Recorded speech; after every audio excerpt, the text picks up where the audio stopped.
La Val d'Aveto non è copiabile. Usa queste parole il presidente della regione per descrivere il patrimonio di un territorio da valorizzare. Non si possono copiare, spiega Toti, la bellezza di questa valle e le opportunità che offre, sportive, culturali e turistiche. Lo dice oggi per i 10 anni della ski area sulla vetta del Montebue, inaugurando la riapertura del rifugio con la sua nuova cucina. Presto saranno a disposizione anche le camere per i turisti che arriveranno nella stazione sciistica. Un territorio stupendo, a pochi chilometri dal mare, un'eccellenza sulla quale lavorare. Di qui la richiesta del sindaco di ragionare sulla possibilità di un innevamento artificiale.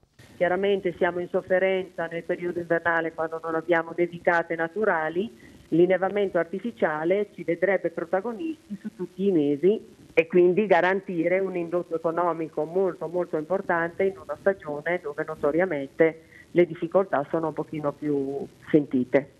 Lavoreremo con il sindaco per arrivare all'individuazione di un progetto, risponde Toti, consapevole che sarà un investimento significativo che però potrà avere un ritorno forse superiore alle aspettative. Noi siamo ovviamente favorevoli a tutto quello che incentiva il turismo di ogni specie nella nostra regione, quindi l'investimento non è un investimento impossibile da immaginare, occorre ora individuare amministrativamente la strada giusta, ovviamente percorrere tutto l'iter amministrativo che riguarda poi i permessi, il parco e quant'altro e trovare anche una fonte di finanziamento, però devo dire che non è irragionevole pensare di poterlo fare anche in un periodo abbastanza breve. Il fatto che ci sia una località in cui si può sciare anche a un buon livello di impegno, con una pista rossa, con i rifugi e anche per un lungo periodo di tempo a distanza di poche decine di chilometri dalle nostre spiagge più importanti dal Golfo del Tiguglio, dà un'offerta turistica variegata di cui la Liguria si può certamente arricchire, quindi ci lavoreremo.